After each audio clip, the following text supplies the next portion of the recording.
Hi, Nikola. Good morning for me and good evening to you. Hi, Reed. Yeah, as you said, good evening from me and good morning to you. And hi, everyone who joined the stream. Yeah, thanks for coming back on. This time, thankfully, I finally had to get the new modem replaced and everything fixed. So internet is running like a well-oiled engine at this point. But it was quite literally that the people in the U.S. really like to, as providers, like to make modems obsolete about a year to two after you buy them. And like, oh no, we're switching to a new protocol. Your modem is not compatible anymore. You have to go buy a new one now. So, yeah. Oh, doesn't sound very, very much fun. Yeah, I remember No. last time there were issues. Yeah, so hopefully internet gods will be with us today. Oh yeah, we should be golden outside of like literally the power going out. That's the only thing that should cause any problems. I also see that are you wearing your shirt as a bit of an excitement to be headed to Vegas soon, or? Yeah, that was by coincidence, but I realized, that we have stream today, and I realized that we'll see each other in Vegas next month on Fabric Conference. So it was really a coincidence, but you're right. I'm already excited about that. Yeah, it's going to be a big conference. First time I've done one honestly in Vegas, even though that's a very common spot for a lot of conferences. Usually the tech conferences typically don't end up there versus like Florida or Seattle, but it'll be a lot of fun for sure. And you're presenting as well, yeah?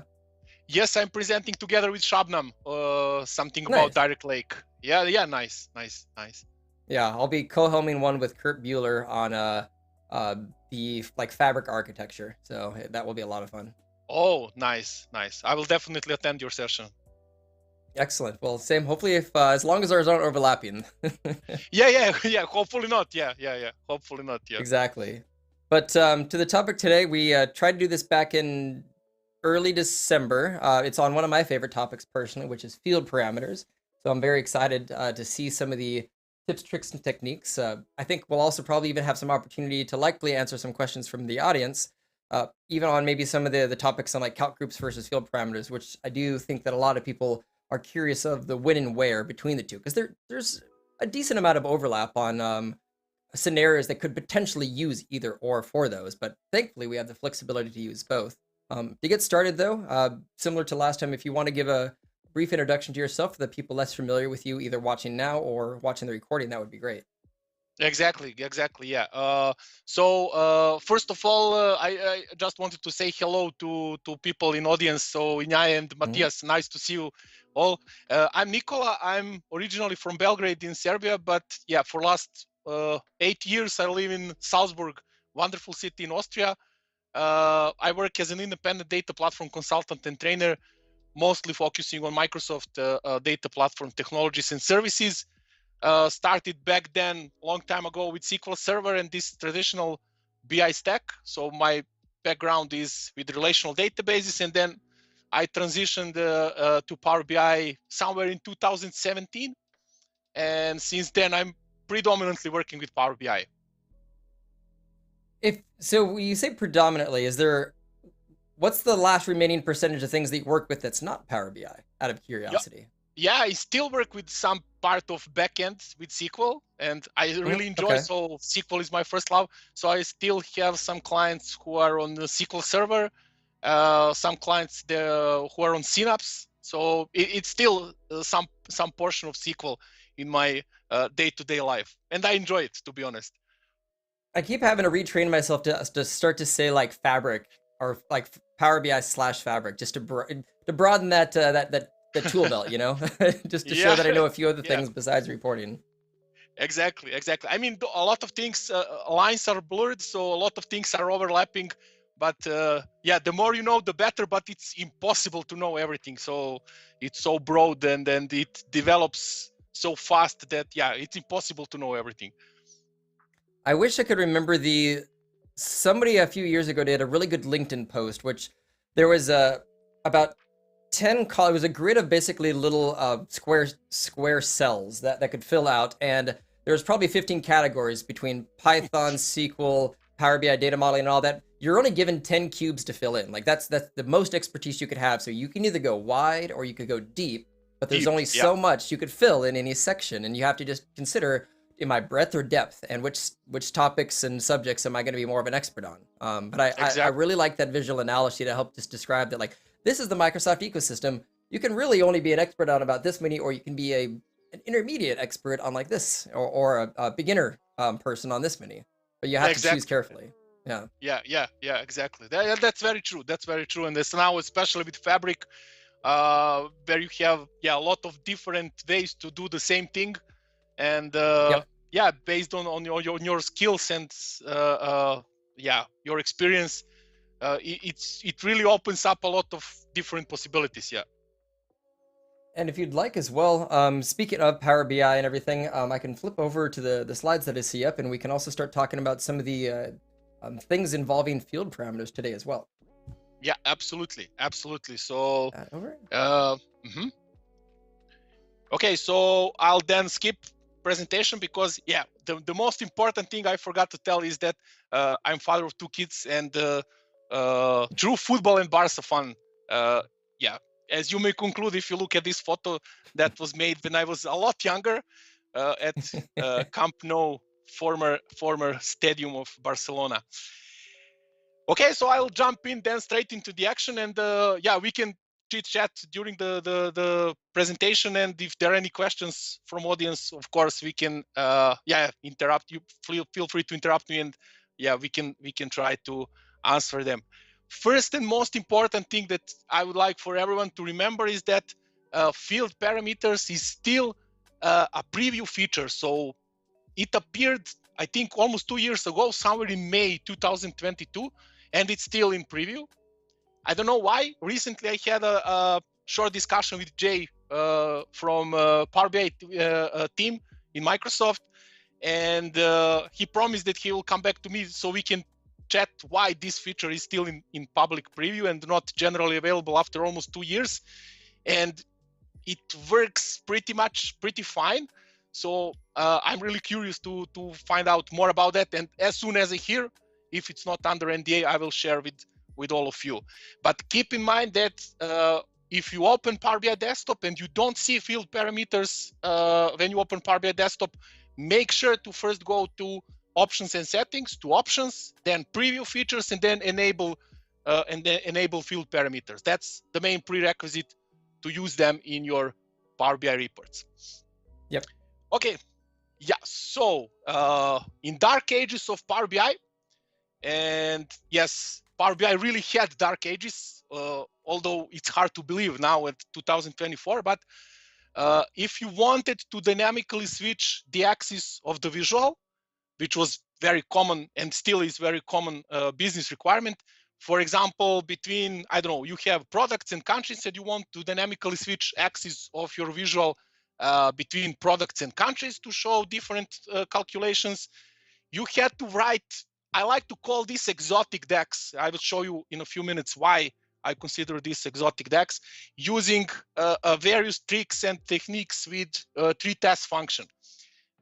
Maybe I can show you what I'm talking about, just to have a feeling about our pain before field parameters came here. Okay, so here is Power BI Desktop. Okay, so this is the use case I mentioned. So imagine that this is this is just a regular bar chart visual, and now at this moment I have both countries and products displayed. So the idea is, if I select, or if user selects countries, only countries should be displayed here on this y-axis, and vice versa. If I select brands, only brands should be displayed here. Now, for this to work before field parameters, let me show you what we had to do. So let's first zoom it a little bit. I think it's visible.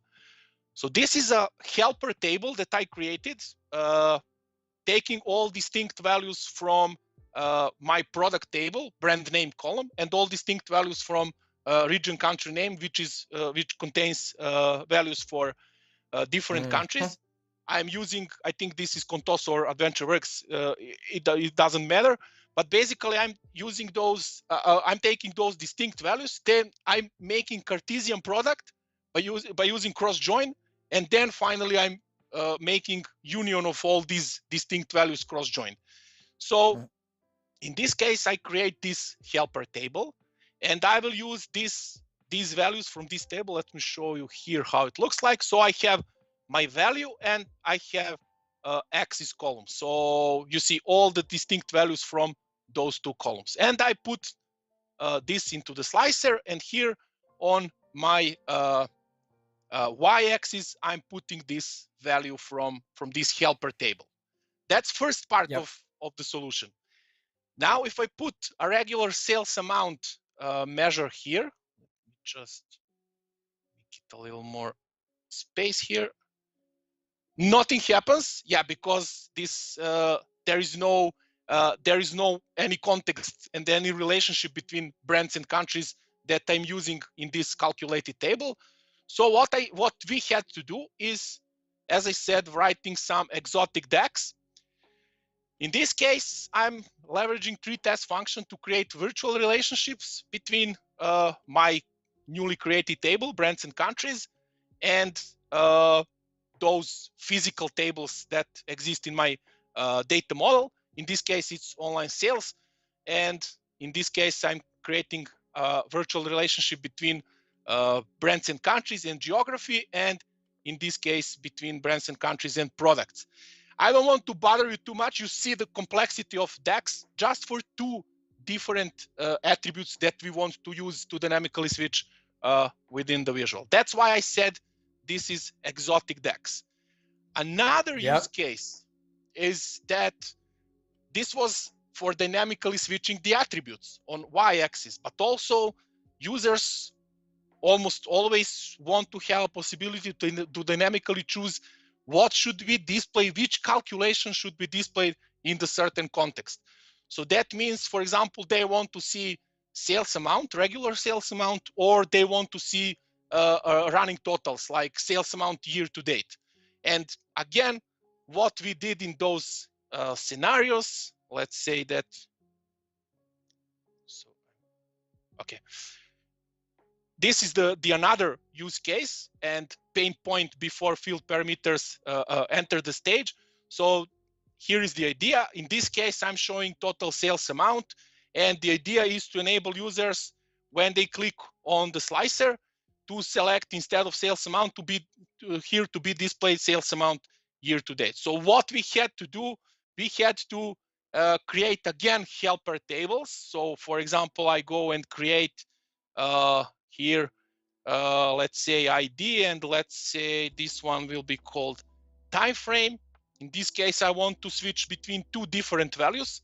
This one is sales amount, and this one is sales amount year to date. Let's call this one time frame. I will load this to data model. So again, helper table, again, bloating our data model. Okay, and time frame, here it is. Then I need to capture what user selects in this slicer that I will put in the report.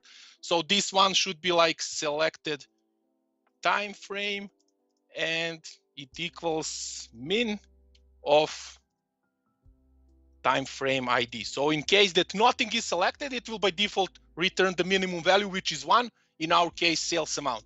So another measure, let's say helper measure.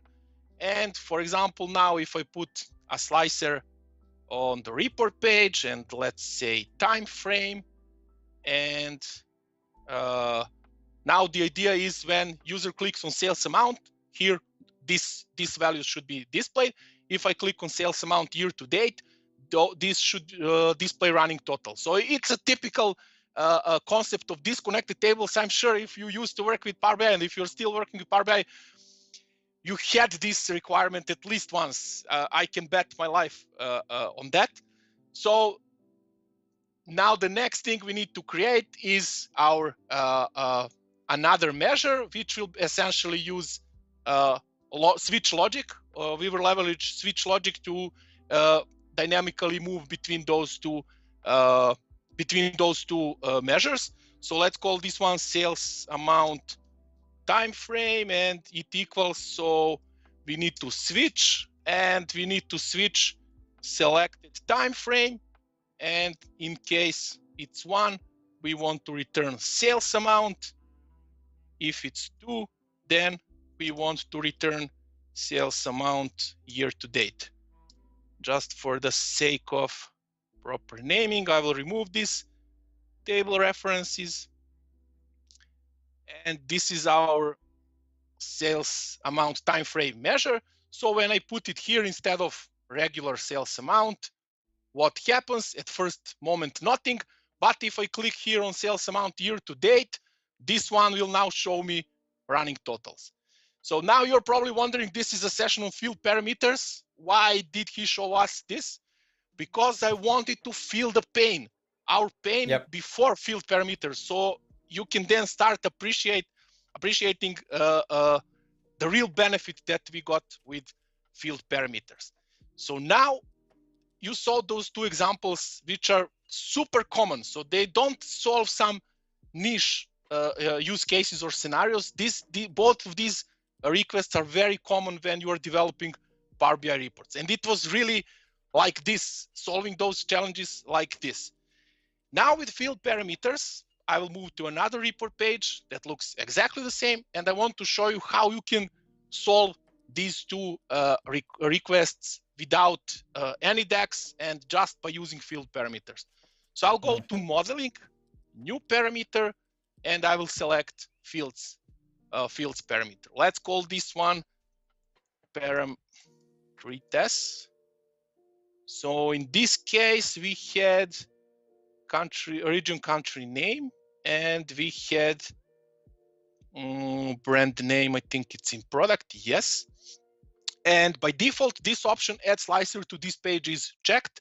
This means when I click on create, Power BI will automatically create a slicer on your report page and put those fields that are listed in this area there.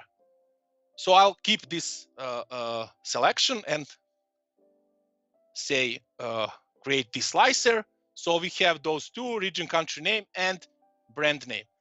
Now, in this case, instead of brand name on y-axis, which is static value, basically, I'll go to param test and put this instead of a brand name. And what happens, like in previous case, when we had this helper table and we had this measure with 3 tests, now I'm just clicking here and there and switching between the values. That's problem number 1, solved in 30 seconds. Let's solve problem number 2. So again, let's create a new one. So I'll go to new parameter and fields. I'll call this one param selection. And we had sales amount. So it's not limited to dimension attributes. You can use also measures, DAX measures as a part of your field parameters. Again, I want to add a slicer to a report page. And here it is. Now the only thing we need to do is to switch this static value with the value from field parameter. So parameter selection, instead of sales amount, I'll do this. And let me just show you. Now it's sales amount, now it's sales amount year to date. You don't need to do any additional formatting, so it will automatically pick up the formatting that you set for this underlying measure. Let me show you.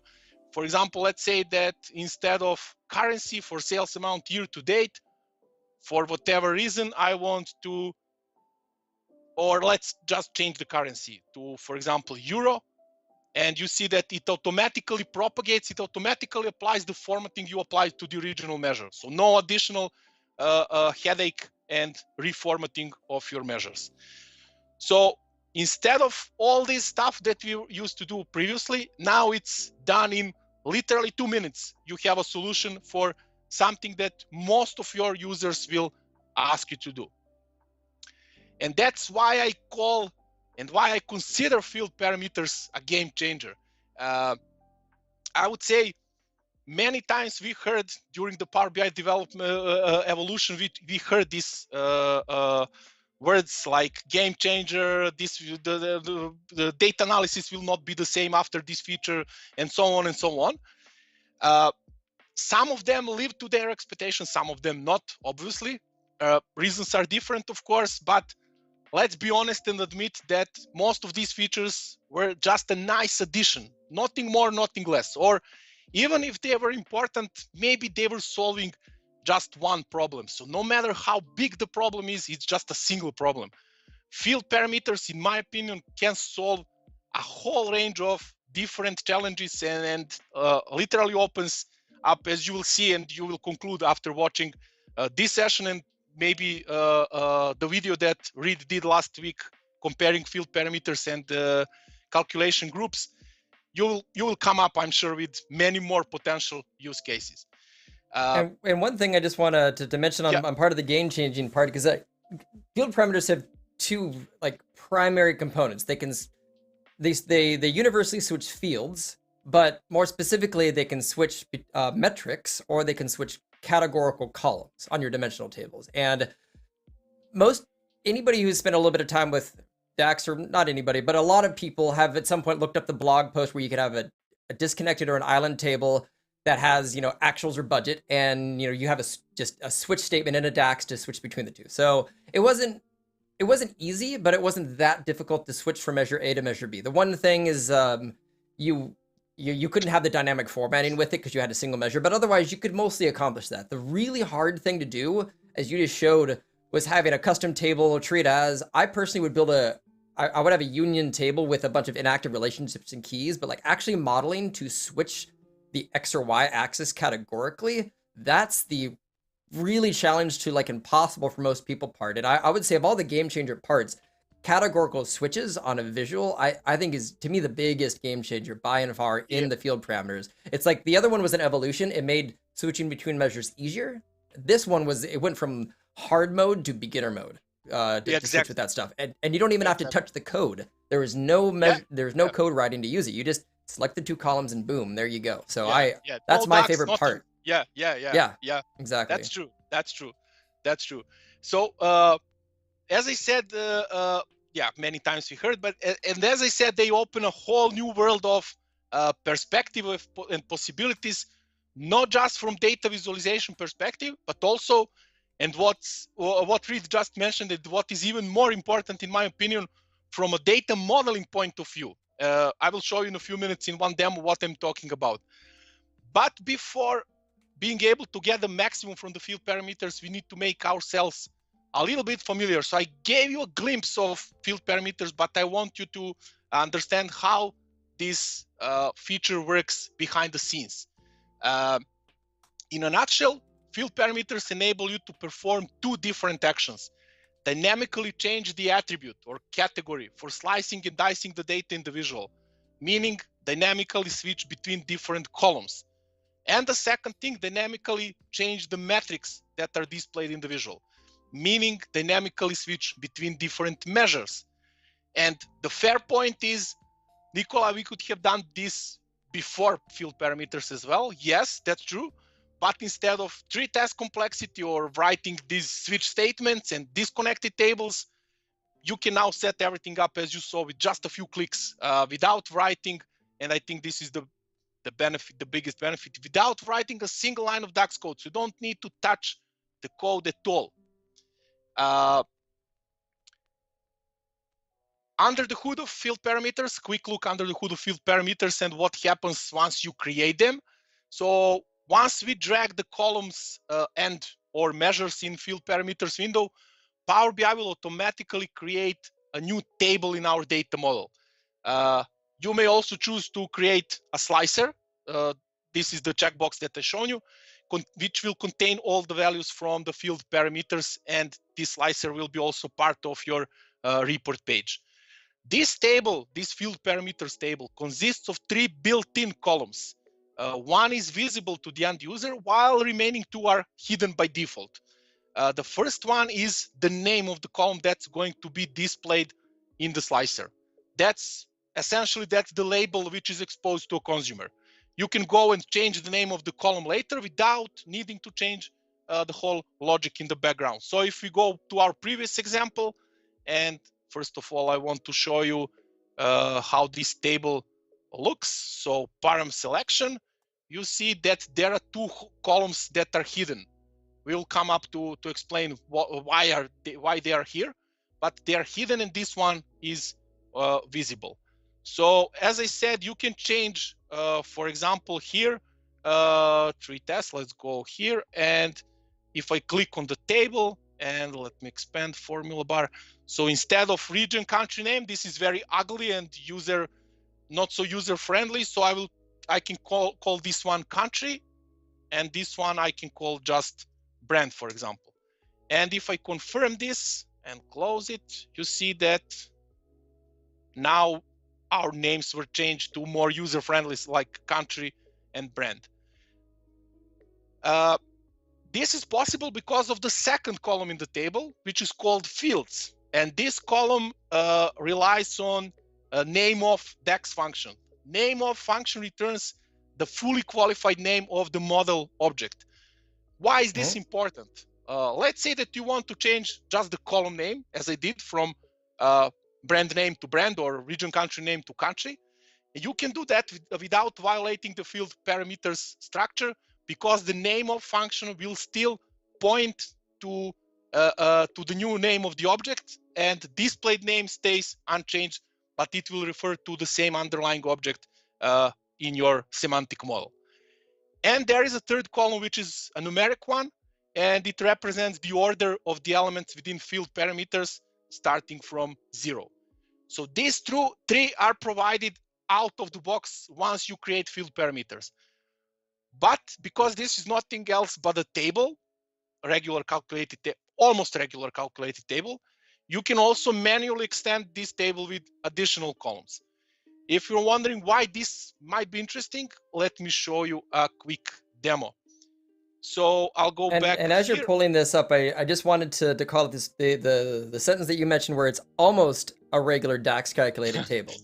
If you take the code, copy and paste it, and like add that exact same DAX calculated table in tabular editor, it won't work the same as a field parameter. There is some extra magic that is done from Power BI desktop specifically, yes. that flags that as a table. So just copying the code over and duplicating it, that just becomes a static DAX calculated table versus an actual field parameter. So this can only be added today in Power BI desktop. It has to be added from desktop because you have to add a physical cached table to the model. Anytime you make model changes, you cannot do that in the service. You outside of some preview features, you have to do it from Power BI desktop. Exactly. That's a great point. That's why I wanted to say it's like a regular table, but it's not like a regular table, almost like a regular table. You can do a lot of things like you do with regular calculated tables, but not everything, as you pointed out. Okay, so what I wanted to show you is how you can extend this built-in table, and let me quickly create a new field parameter for this demo. So I'll call this one param, let's call it extend, parameter extend, and I want to use different attributes from different tables. Let's say I want year, and I want month name short from my calendar table. Then I'll go to geography, and let's take continent name and this region country name. And let's go to product, and let's pick brand name, and for example class name. Okay, so I have 6 different attributes from 3 different tables. I will hit create, and this will generate a new field parameter slicer here on the top. If I now put here this parameter extend instead of brand name, let me show you that it works. So it's year, it's month name, it's continent name, so everything works as expected. But what if I want to group? So in this case, I have 6 attributes. In real life, maybe you will have 10 or 12 more than that. So the idea is to somehow logically group these attributes. So I will click on this table definition, and you can manually extend this table by adding another column, basically. So in this case, for year, I will say this belongs to calendar. Same for my second column, which is month name short. This one belongs to geography, and I'll copy paste this. And the last one belongs to product. Okay, this is just to give you an idea what is possible. Okay, so once I click to confirm this, you will see here we have a new column with this dummy name value 4, because this is the fourth column. This is the ordinal number of this column. So I will just rename it to give it the proper name, let's say group. And what I can do now, I can use this column as any column in other tables to create a hierarchy of fields in my slicer. Now I have everything nicely grouped. Calendar attributes belong to calendar, geography belongs to continent, and country belongs to geography, and product belongs to product. That's nice, but you can go even further from here and bring some additional life. I was playing around a while ago, yeah, and here you are not limited basically to using a static values like I did here. So you can also use some DAX functions to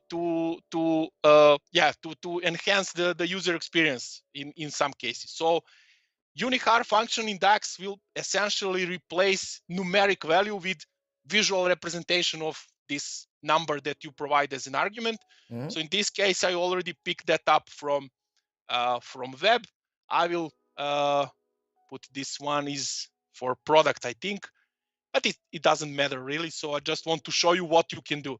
So I can put like this. Let me just paste it everywhere. And I will just change the values in brackets.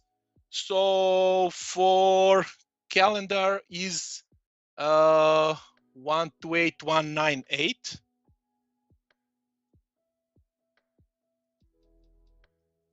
Like this. For geography is 127757. And for product are those values. So what will happen now? We will have nice icons representing our groups. So you are not limited just to static values. You can play around and introduce some additional things here. So this one is for geography, this one is for products, and this one is for calendar. Go and be creative, let your imagination do the job, and yeah, find maybe some even better things to use here. And one fun trick that I like around that is I used to use the unicar function, but if you actually put in brackets, you can copy the icon emoji and put it directly in the DAX code as well, rather than having to use the unicar function, which I absolutely love. Oh, okay, that's good to know. I didn't know that. So question, do you have the web page with the unicar symbols or anything sitting next to you at all? Let me just.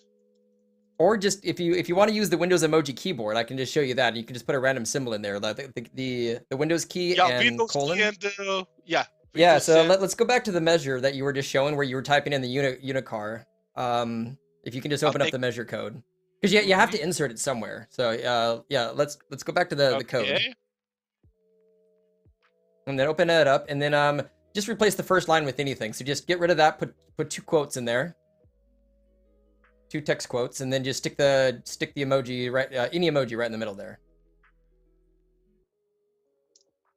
Oops. Let's do this one. Sure. There you go. Okay. let me just put also here. Yep. Windows key colon and Windows key period apparently works for it. Ah, nice. Okay, yeah. Yeah, so the nice thing about that is you don't have to like, what is 12542? It just shows up as that, and it's easier to read. Some people are like, I don't want to have emojis in my actual code, at which case maybe you could declare a variable with a friendly name, but I found that as a really nice little like, oh, that's an easy upgrade. Yeah, I didn't know that it would work. Yeah, that's good to know. It's good to know. Yeah, awesome. Yeah, so as I said, no considerations and limitations. We will come back later to this. Some more things that I wanted to show you and that are important in my opinion if you consider working with field parameters. One of the things that I heard many times from developers is, okay, field parameters are nice, but if I want to use like selected value to dynamically display somewhere in the title or somewhere in the report page, I can't use selected value out of the box as with regular slicer. So if I go back here, you will notice that all of my pages look exactly the same. It's just different things that I'm doing with field parameters on them. So let's say that I have a regular slicer here. Let me just pull this brand name. And let's say that I want to, this is not a slicer, now it is. Let's say that I want to dynamically show the selection of the slicer somewhere on my report page. It's very, very easy to do with regular tables and with regular DAX. So you just say selected value equals selected value from my brand name. Okay, and let's put this just in a card visual so you see how it works. Selected the cell value. Once I click here, you see that value is dynamically changing. Now, this is not possible with field parameters. If you try to use selected value, it won't work. But there is a workaround for this. And I took this code, I think it's from Marco and Alberto on SQL BI. So I just wanted to share this code with you to show you how you can basically create, how you can grab selected value from field parameters slicer. So let me just move this here. And you should just be switching it over to Max, right? It's a little more complicated. I'm not sure if it's going to work with Max, but with this approach will work for sure. So if I go, which one is params? This was 3 tests, I think. So if I select, no, sorry. So if I create a new slicer and I put these 3 tests here, and here I put 3 tests. So the idea is what is selected in this slicer should be displayed as a selected value. So I will just, because it's verbose code, I'll just copy and paste and then quickly explain. Although you can go and grab the code itself. So just I need to switch the name of the, it's not parameter, it's param 3 tests, right? So let me copy this everywhere, just to switch it. Okay, parameter, retest, and this one. Let me just, I think it will ask me to do again. So retest.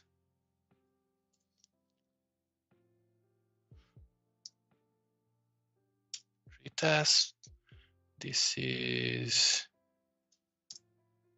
fields, and this one is also test. Okay, and this should work now. Names are not the best because, but yeah, never mind. I just wanted to show you. So in this case, I'll put this one. Selected value from field parameter is country. In this case, brand. So you can.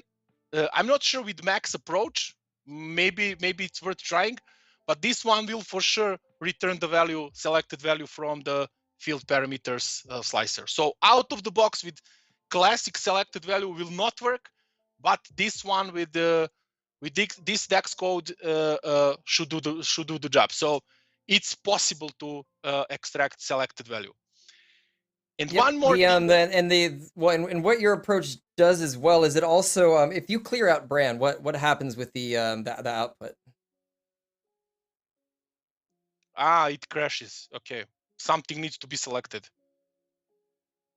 Yeah, okay, so there's a table. So curious, see, just if you want to move on, it's fine. I had a thought on a potential alternative to the measure if you wanted to test it. Otherwise, we could go to conditional formatting. Up to you.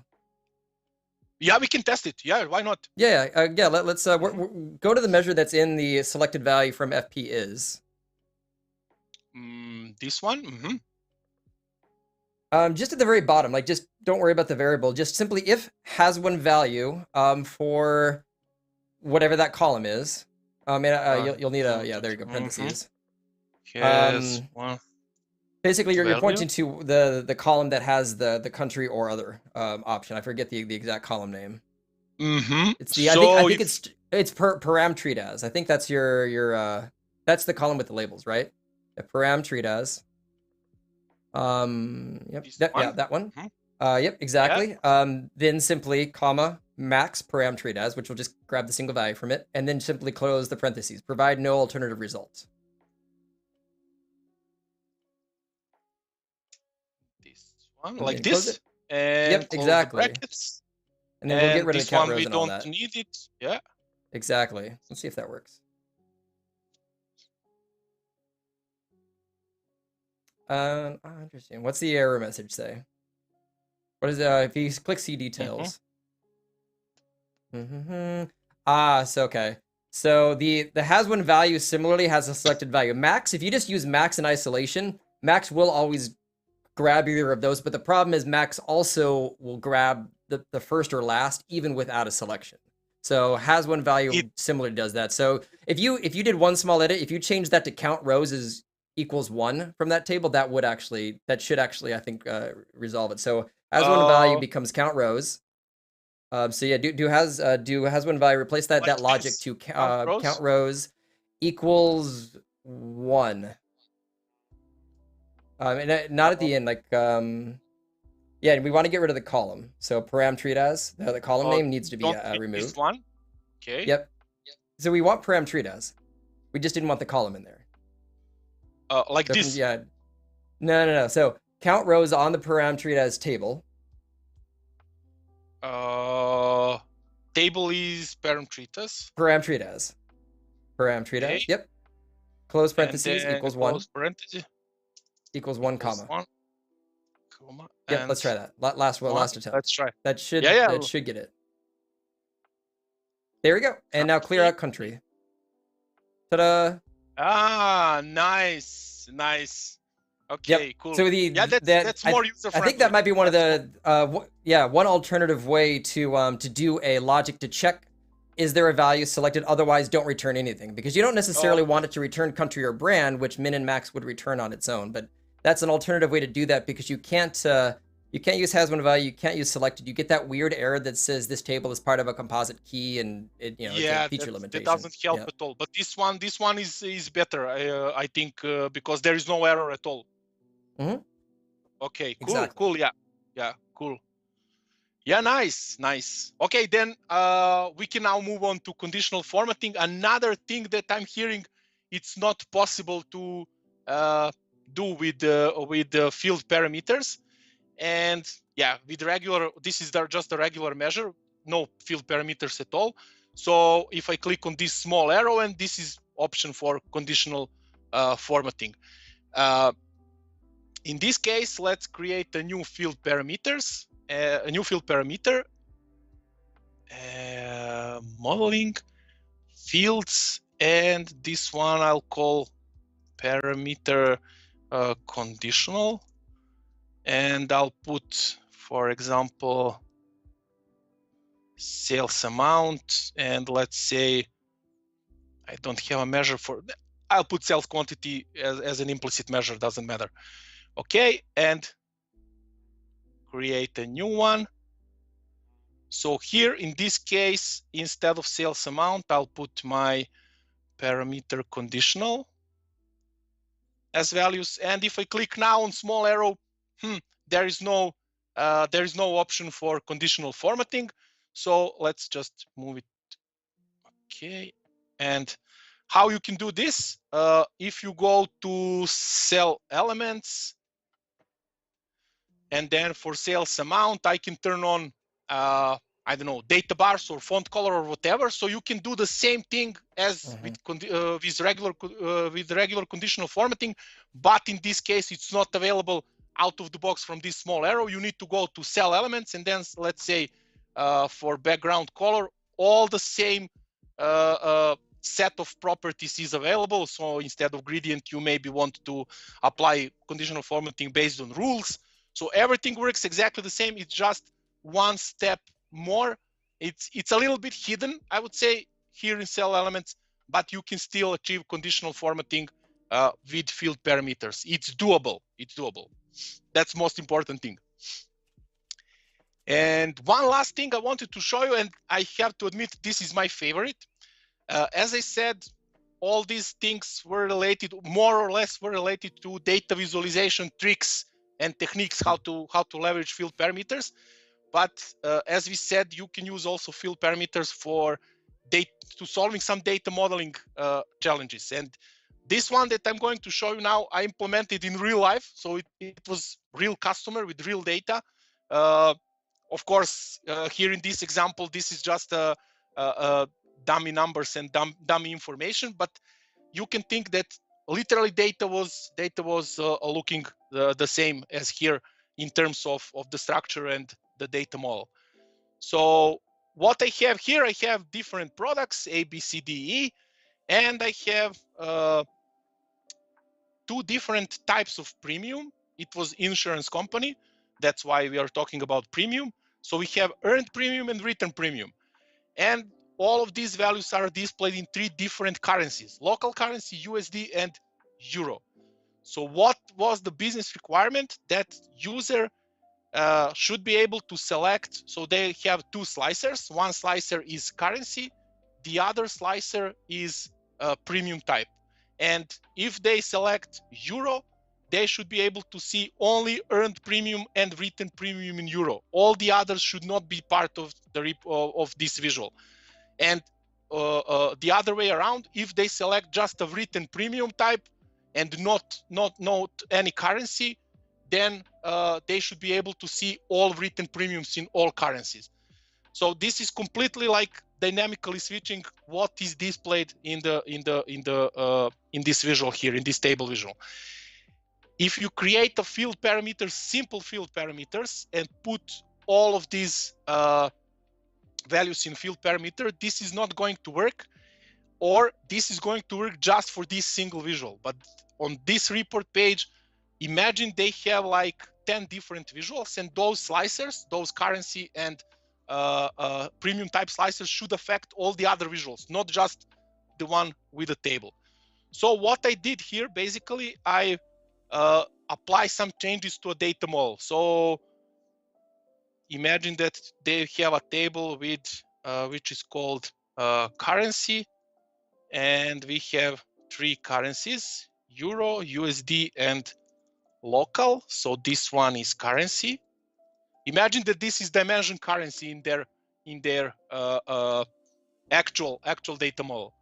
And another one which is called premium type. Of course, it contains additional columns, but for this example, it doesn't really matter. So there are two premium types, earned and written. And let's call this one premium type.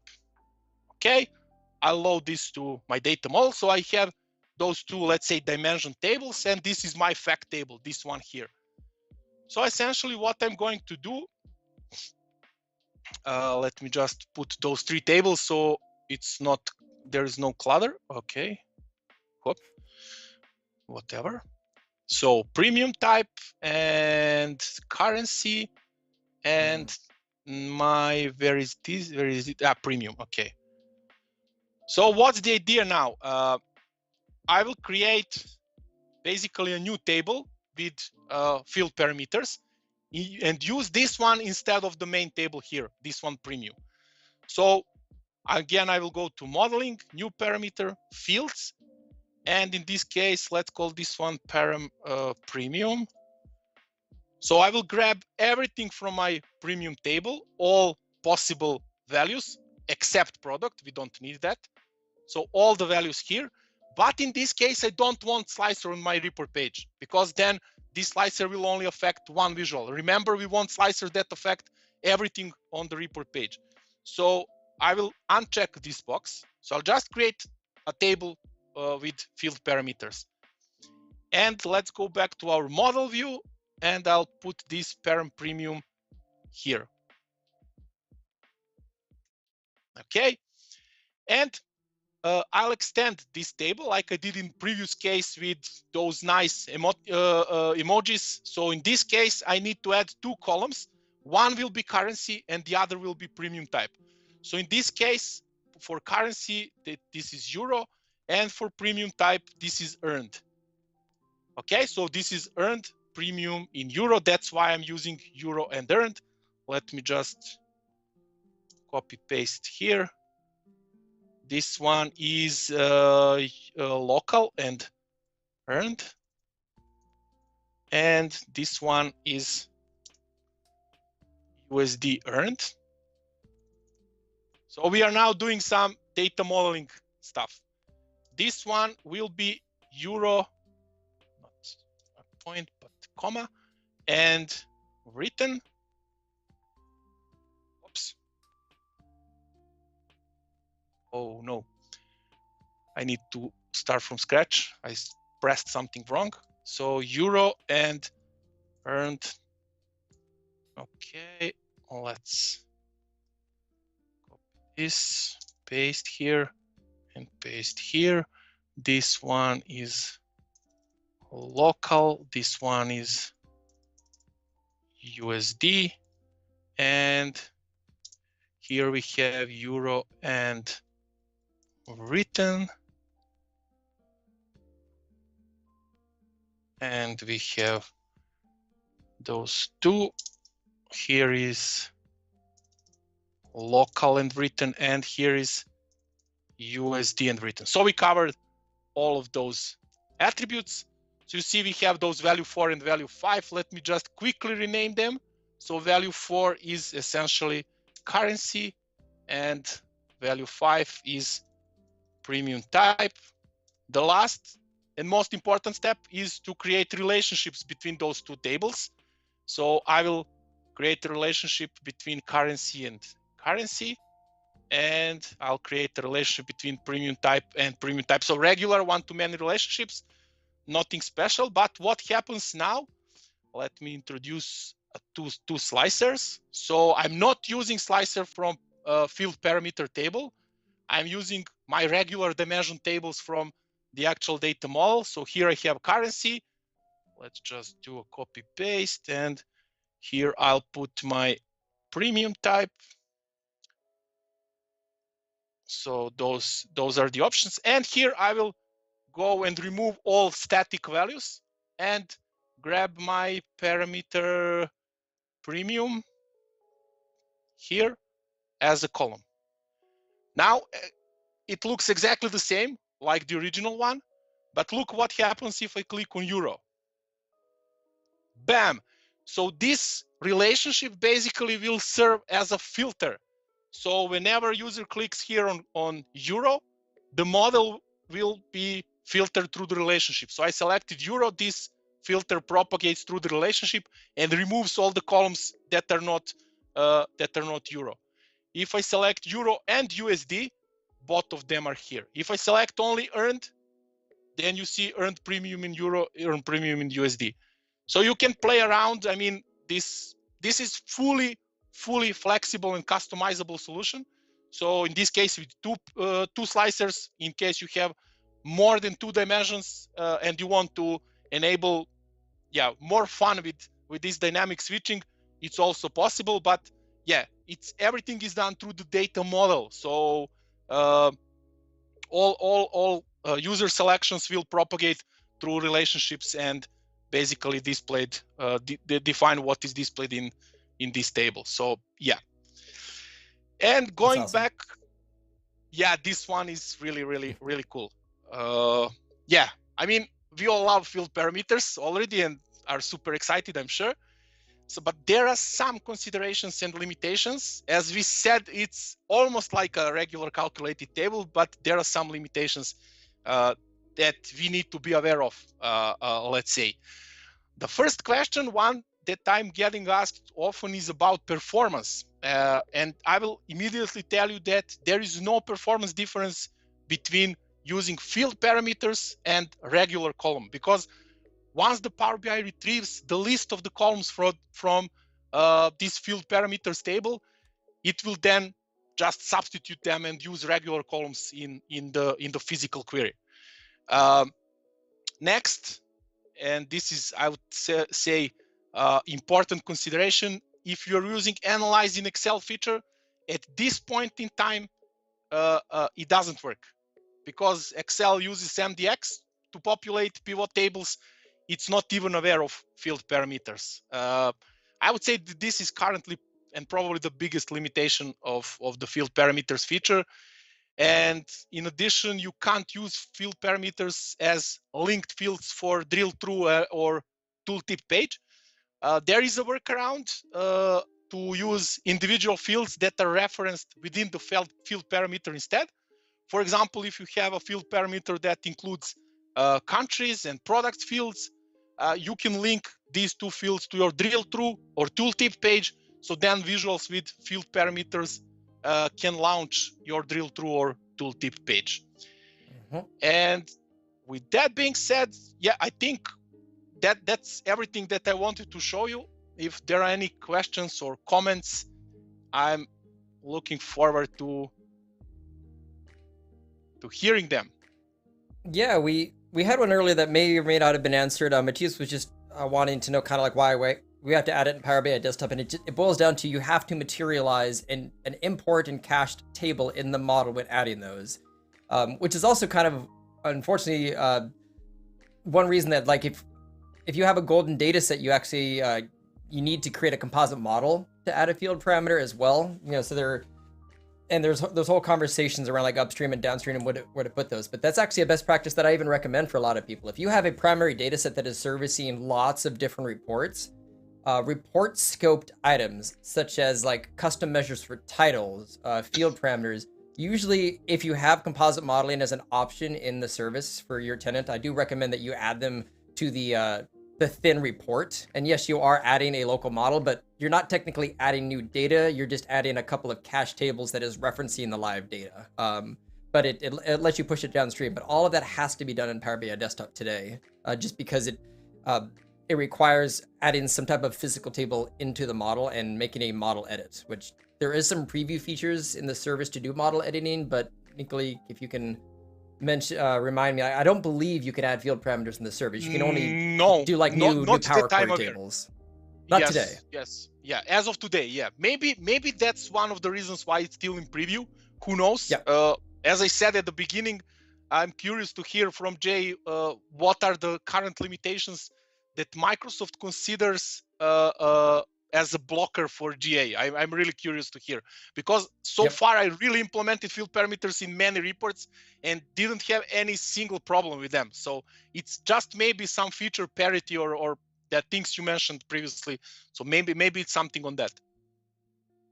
And Mark was also just commenting on using relationships with field parameter tables. I might have to dig up the video that I did from about a year ago, but I've found a lot of fun ways, similar to what you've done, to leverage the order column, because that's essentially kind of a key that you could use. Like 0, 1, and 2 can key to other stuff. So like if I have a report page that always needs to show actuals, budget, or variance, it's always 3 metrics, I actually created 3 different field parameter tables that are offset from each other. So if from that first table, if I select actual, it keys to another table, which will mean that the 2 tooltips will be budget and forecast. But if I select budget, the 2 tooltips will be actual and variance. So it always will make sure that at any time between these 3 connected field parameter tables, one of the values will be in the actual visual, representing the bar or the dot, and the other 2 will always be a rotating comparison that will show in the tooltips. And they always just basically circulate around, which you'll never end up duplicating any measure, both visually and in the tooltip at the same time, and all sorts of other stuff. But keying your parameter tables to other disconnected tables to have them sync together, there are many different possibilities. So I highly Yeah. encourage people to kind of explore that as an option. Sure, that's also fantastic use case. That's also fantastic use case. And as I mentioned during the session, it literally opens a whole new world of possibilities. Yep. This was just to give you a hint, and the things you Oh yeah. mentioned also can provide additional hints. I know many other people from our community blogged about how to use field parameters to solve this or that. It's really amazing how many things you can think about with to solve with field parameters. Now, do you remember that the video from Boz like a year and a half ago where he automatically scaled the x-axis by date using field parameters? Yes. Yes. I really wish I could have come up with that one. That uses the rank function to always return one value on the parameter table, but he essentially had a date range on the side where you could pick between like January 1st and the 18th. And I think if it was more than a month or more than 3 months, it showed the year. It automatically showed the year on the x-axis. If you went to less than 3 months, it went from year to month. And then if you were less than 31 days, then it automatically changed the date. So it had an auto-scaling axis based off of your date range. And essentially, I think there's a measure that he used, and he applied a top n to the parameter table. And that automatically selects one value at a time based off of some fancy logic. I'll see before I finish the stream if I can actually quickly find that, but that was one of those like, that is one of the most clever use cases that I've seen for parameters. And it's just like, Yeah. I really wish I had thought of it, but I was very impressed with that one as a very clever trick for field parameters. Yeah. I remember that one. Yeah. And I will say for anybody else, if they have any questions, feel free to drop them in there as they're wrapping up. I'm just quickly seeing auto scaling axis. And then Boz. Let's see if I can actually find that, because that was a great video, and I just love to give people a few more resources. But otherwise, what would you recommend to check out for people who maybe wanting to explore more about field parameter options? Yeah, Is there blogs or anything else that I can look up? Kane Snyder did some great things with field parameters, as far as I remember. Also recently, Matt Allington had a great blog. Also some very edge use case, but annoying thing when you can't delete the blank from when you have two parameters, two slicers that are connected, and you deselect the previous value stays selected. So with field parameters, there is a solution to this. I can't tell you now how. It's a little more work, let's say, but in the end, for field, you can use field parameters also for solving this challenge. So those two, this came up first to my mind. Yeah.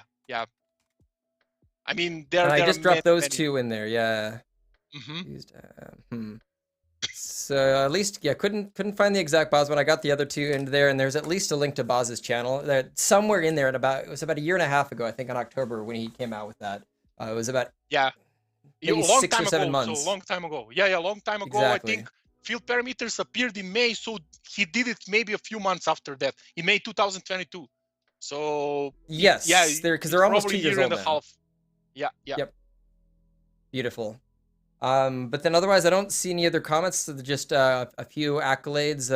Just passing this on from Jack here. So he wanted to just shout out with a thank you and say that was an excellent presentation. But this was anything reporting is always one of my favorite topics to go into, and I've definitely learned a few other little tips and tricks. It's such a versatile tool. The one thing that actually might just be good to just to briefly mention in here for anyone tuning in, and to give Mark apparently a chance to ask his final question. Calc groups and field parameters, we talked about a little bit. I don't think we ever got specifically into the either or. It's a very much it depends scenario, and the only overlap that they would have is between switching between measures with a field parameter or switching between measures in a calculation group. And I'd say the easiest way that I could describe it, and I'd love to hear your thoughts on this as well, is it depends on the scope of where you want to apply the logic. If you have like a matrix table or something else where you really just have like one measure that needs to be switched or the logic needs to change for that, field parameters are super easy to do that with. Calculation groups, without a lot of very manual edits in the code, the smallest scope that they can apply to is at the visual level, at one visual at a time. But that goes on top of all the measures that are in there, not just one. Or it's the page or report level. So if you need to be hyper-focused onto one measure, field parameters are great for that and swapping between measure A, B, and C. If you need to broaden the scope to one visual at a time for repeatable logic, or the page or the report, that's when I'd say consider a calculation group instead. Yeah, I tend to agree with that. So you can do more or less all tasks or all tasks of this type with both of them, but it's just a question which one is more convenient to use for the specific use case. I agree with you. Field parameters, if you have just one measure, more straightforward solution. Yeah, it's kind of a nice analogy. Is like, do you have a very precise like jeweler's hammer, or are you using a larger sledgehammer for what you're applying with? And like it's a very precise application with the field parameter, and then the scope just increases when you get to calculation groups. To Mark's question that he finally typed up, I'll pass this off to you, Nikola. So, do you think there's a way to limit the start and end dates on a date slicer based off of a field parameter? Limit the start and dates on a date slicer. So think about it this way: you have a date range slicer. I'm at least picturing the question he has in his head, and your calendar table is January 1st, 2019 to January or December 31st, 2024. Is there any way to use a field parameter to have that dynamically change in terms of what its start and end might be? Not that I'm aware of, honestly. I think it's more that's a measure. I would just put a measure in there for that, because parameters is more about there's no row context really for a parameter. It's not applying a filter, it's the end result. You can't really filter it. But if you have a measure that simply returns a binary 0 or 1, you can apply a visual level filter to a measure, or sorry, to a slicer. And you just need to have a DAX measure that basically determines your start and end, and then you have like, if the calendar date is less than or equal to the min, greater than or equal to min, less than or equal to max, 1 else 0. If you filter that measure to equals 1 on that, then it automatically will filter your range dynamically. And I've done that before in a few client scenarios where it basically is dynamically filtering the date column based off of a measure that you provided the logic to. Yeah, but I think then you don't need field parameters. It can be done without them. Exactly. Alejandra had another question. Have you managed to use field parameters or calculation groups in the reference labels section of the new card visuals? I haven't tried it myself, honestly. So the calculation group itself is something that's done on top of a base measure. So you could put a base measure in the reference label section, and then if you applied a calculation group at the visual level to the card, yes, you could use a calculation group in there. I'm not positive, but I'm 60-70% certain if you try to put a field parameter directly in some of those new card visuals, I don't think it takes it. It doesn't accept it as a calculation. I've not tried it myself, but I know calc groups for sure you can use. I'm not positive, at least with a field parameters as a measure, if that can be dragged into those wells, just because it's still a preview feature visual. Okay, I think that was about it for the questions. I don't see any others. So, Nikola, I want to again thank you for taking your time out of your evening coming back on. We got through this with 0 issues and perfect quality, so that was great. Thanks for having me. Yeah, and thanks for giving me another chance. Absolutely, and I will see you once or twice next month. All right, will you be in Renbend or? No, unfortunately not. So I'm just coming to Vegas in March. It would be too much traveling all around the world, but we'll see each other in Vegas. Yeah, absolutely. Then I will see you in Vegas, and enjoy the rest of your evening. Yeah, enjoy Japan, and enjoy the rest of your day. And thanks everyone for joining. All right, cheers.